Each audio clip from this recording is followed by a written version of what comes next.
Welcome everyone, thank you very much for coming here this evening. This exhibition is being held in memory of my very beautiful, very kind sister who very tragically lost her life coming up to 1 year ago. And I just think it's a wonderful tribute to her and says a lot about what kind of a person she was. That all of you are here tonight, that these beautiful paintings are here on the walls for you to see of the places that she loved in Lebanon. A women's centre for disadvantaged women, pictures upstairs, striking images of the Palestinian refugee camps where Rebecca used to work. It was that love of Lebanon and drive in Rebecca to try and change the world for the better, to try and help those who were disadvantaged, that inspired me and others like Sarah, a close friend of Becky's, to try and build something following Becky's death.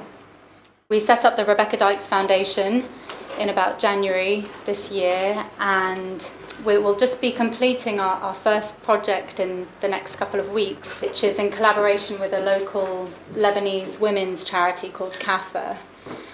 And with CAFA and another organisation, Christian Aid, we have been funding the activities at a women's shelter in Lebanon, activities such as legal advice services, medical services, counselling services, vocational skills classes. Both Tom and Edward met and knew Becky when she was in Lebanon, so this is a very personal exhibition for both artists, and I think that that's really reflective in the works. My last project at the Grand Sulphur Hotel in Lebanon, I invited groups of children and orphans and refugee children to come to this beautiful old hotel.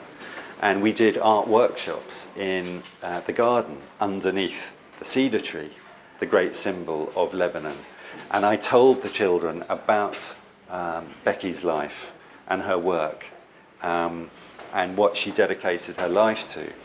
And the children responded with these beautiful drawings that they did in her memory.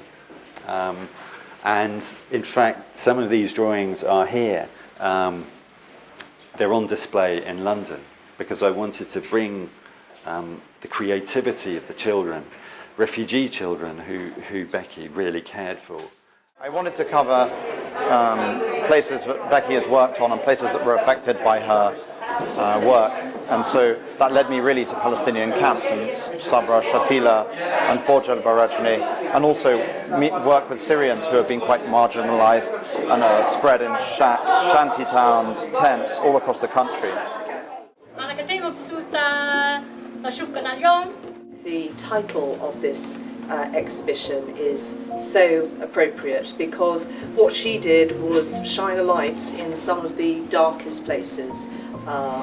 It is so wonderful that the foundation, which is carrying on the work that she did with the Department for International Development, is doing precisely that as well. This is such an appropriate event because it combines the philosophy and the passion that she had with and care for people and love that she felt for people with tremendous beauty. So I'm carrying our deep respect to this foundation. This foundation has turned the anger that we all had when Becky had this tragic moment, this tragic death. It is turning this anger into a positive thing. It's turning this anger into love, into a deep commitment to what Becky believes in. I want to say tonight is that her legacy is well kept. It's first kept in our hearts and our recognition of how much she loved and how much she worked for our country.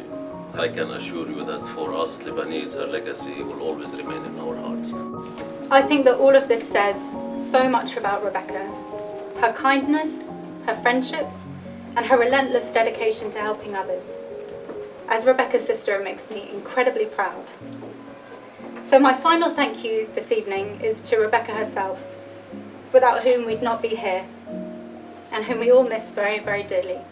So thank you, Rebecca.